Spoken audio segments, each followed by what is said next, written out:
Just 1 year to live? What? Me? Yes, I recommend starting treatment immediately. You're kidding me! This was completely unexpected. My life had been smooth sailing with no health issues, and now a major obstacle had appeared. My relationship with my husband was rocky, and he had betrayed me time and again. Emotional stress was taking its toll, and tears began to flow uncontrollably.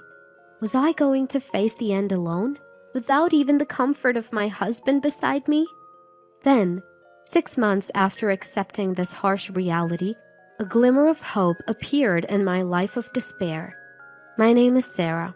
I'm 28 years old. I'm a designer at an advertising agency and also juggle household chores as a working wife. I've been married to David for 2 years. He was a colleague from work, and we found out we had the same hobbies and began to communicate privately. After dating for a year, he proposed. I had always dreamed of building a family, so I happily accepted David's offer. I want to be your wife, David. I want to be with you forever. Me too, Sarah. Let's make sure we find happiness together. Absolutely. And so, with vows of love, we registered our marriage. But just 2 years in, our marital relationship is far from great. It all started about 6 months ago, when my sister suddenly visited our home. My sister Betty has always been the type who needs to be the center of attention. Since childhood, she was adored by our parents and relatives, which led her to become quite self-centered. This attitude continued into her middle school and high school years, where she'd throw tantrums and lash out whenever things didn't go her way. She's had a wild love life and has even had 2 abortions. Our parents couldn't stand it anymore, and together we had warned her. Listen, Betty, if you keep living like this, you're going to mess up big time. When I warned her like that, she scoffed back at me. Seriously? Annoying much? Are you trying to act like my big sister or something? I'm just worried about you, Betty. If something happens to you, it could be too late to do anything. Wow, hilarious. Really? Can you just stop? You're sticking your nose where it doesn't belong. She laughingly said cruel words as if they were nothing. This was too much even for our parents, who each spoke up.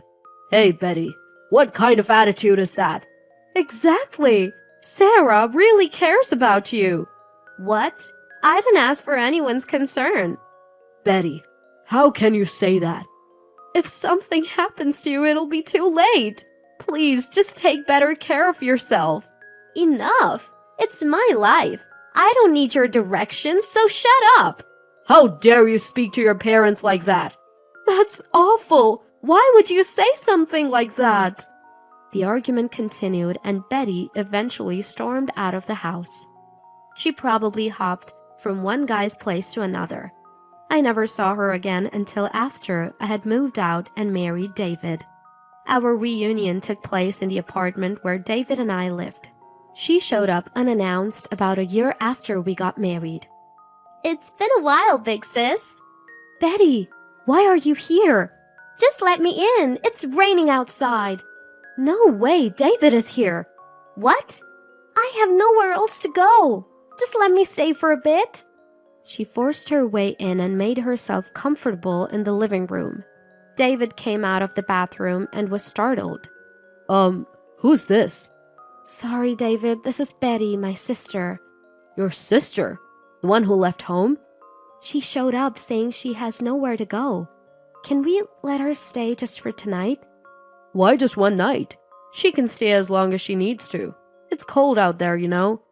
At that moment, I realized it. David was blushing and looking at Betty. As if in response, Betty also looked at him with a big smile. She grinned right back at him as if I didn't even exist. For the next month, Betty lived with us.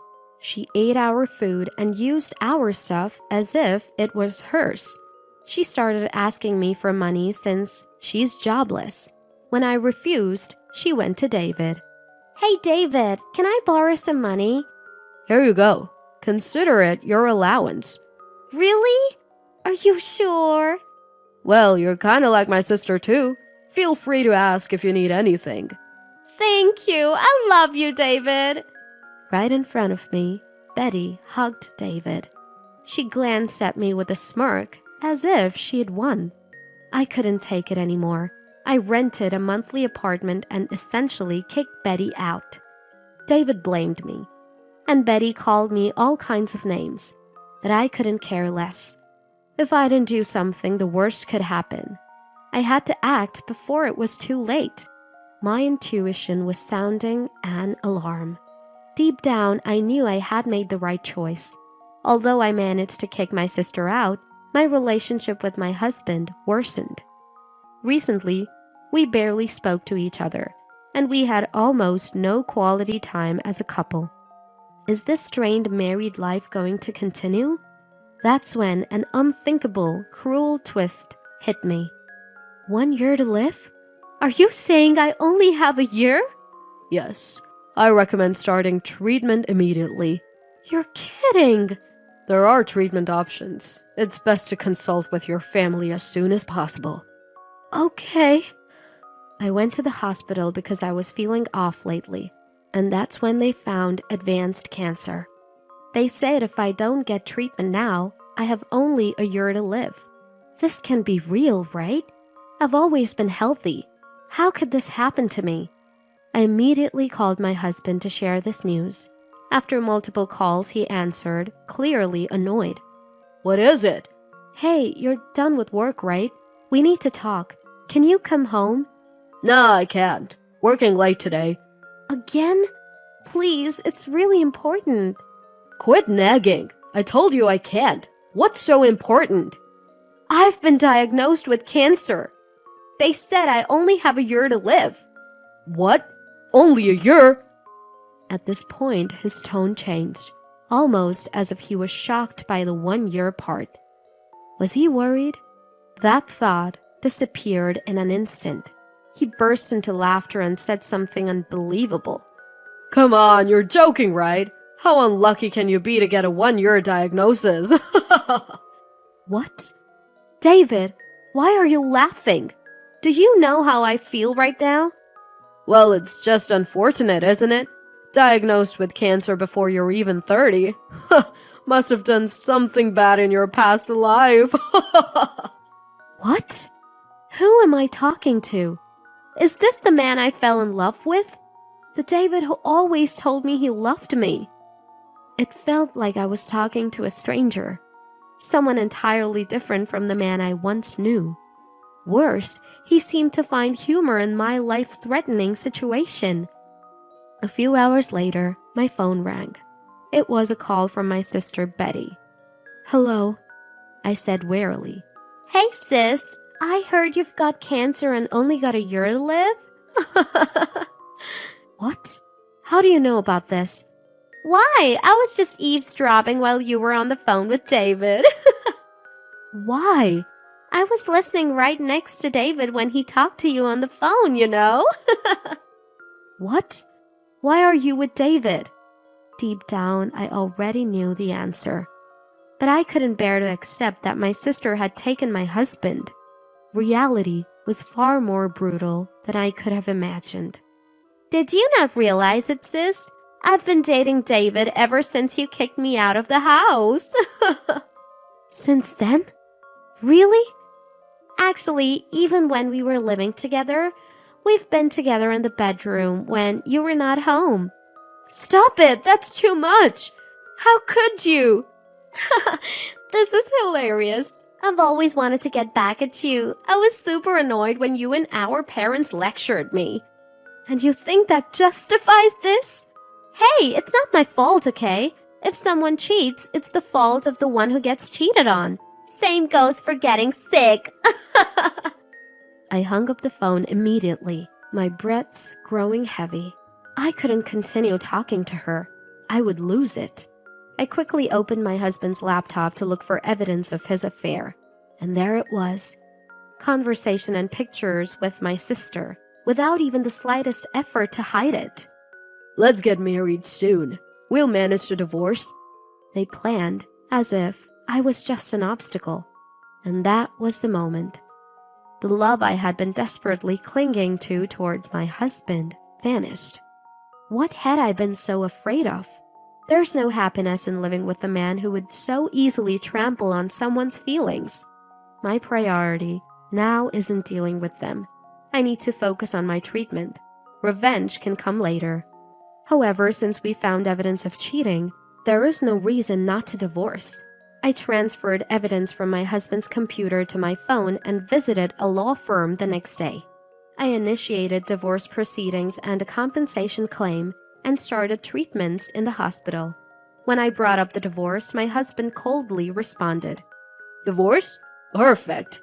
I've wanted to split up anyway. "To marry my sister Betty?" Of course. Plus a wife with a terminal illness has no value. A shame. I can't cash in on the insurance, but oh well. Unbelievable. So this is what you thought of me. Choosing divorce was the right call. So I finalized the divorce, claiming compensation from both my husband and my sister. David paid Betty's share and our relationship ended. For the next year after the divorce, I focused on my treatment and underwent surgery when the tumor shrank. Thankfully, it was successfully removed, and while not entirely cured, I had recovered enough to return to my old life. If the cancer doesn't recur for 5 years, the survival rate dramatically increases. That day, I went to the hospital for my regular checkup. Is that you, Sarah? A voice called out from behind me. I turned around to find David, my ex-husband, standing there. "Long time no see. What brings you here?" I've been trying to reach you. Why aren't you answering my calls? "Why would I? I deleted your contact a long time ago." Well, never mind that. You don't have much time left, right? "What are you talking about?" Your time's running out, Sarah. My new wife Betty is sick too. I need you to be a donor for her. I was stunned. What on earth was he talking about? Why would I have to be Betty's donor? Why should I give up my life for you two after I've finally gotten my life back on track? I was boiling inside, my body shaking, but I tried to keep my composure. Is it true that Betty is sick? Yes, she's been diagnosed as terminally ill.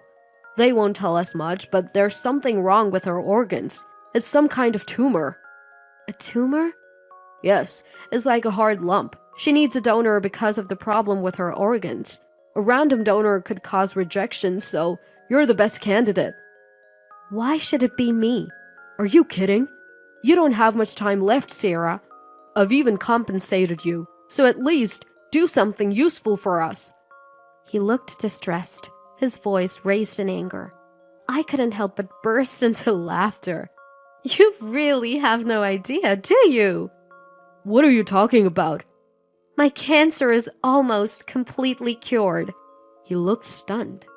Of course he would be. When we divorced, I was given only 1 year to live. I'm planning to live my life from now on. I'm not in a condition to become anyone's donor. Wait! Betty is your sister and she's dying. Are you saying you won't do anything? Why should I sacrifice my body for the two people who betrayed me? What? He glared at me, as if ready to grab me any second. I thought it was the right moment to drop a bombshell. Since you seem clueless, let me tell you. Betty's current situation is entirely due to her past actions. What are you talking about? What did Betty do? You really have no idea.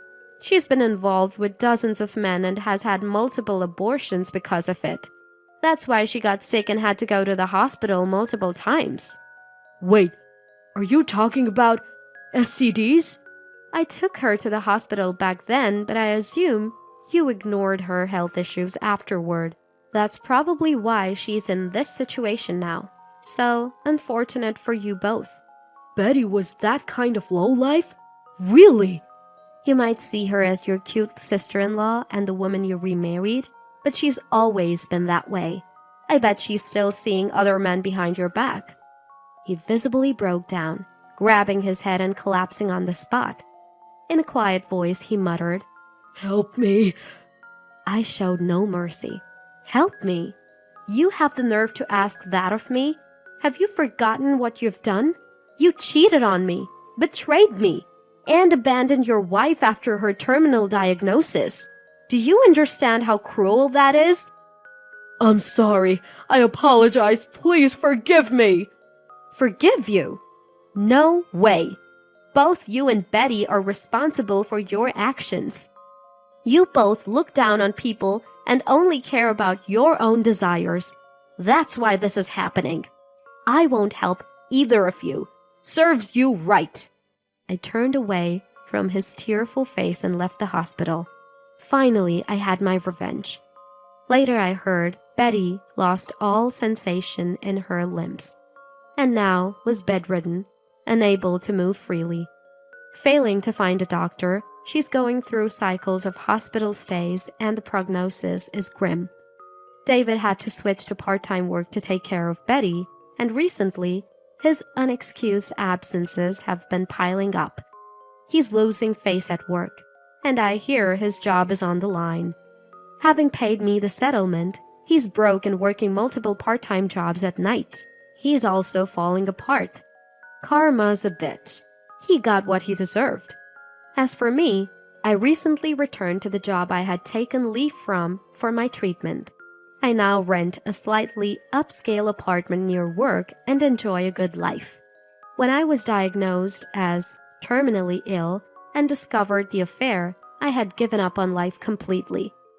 But facing those challenges head-on has shaped who I am today. I'll continue to believe in myself and strive earnestly for a better life.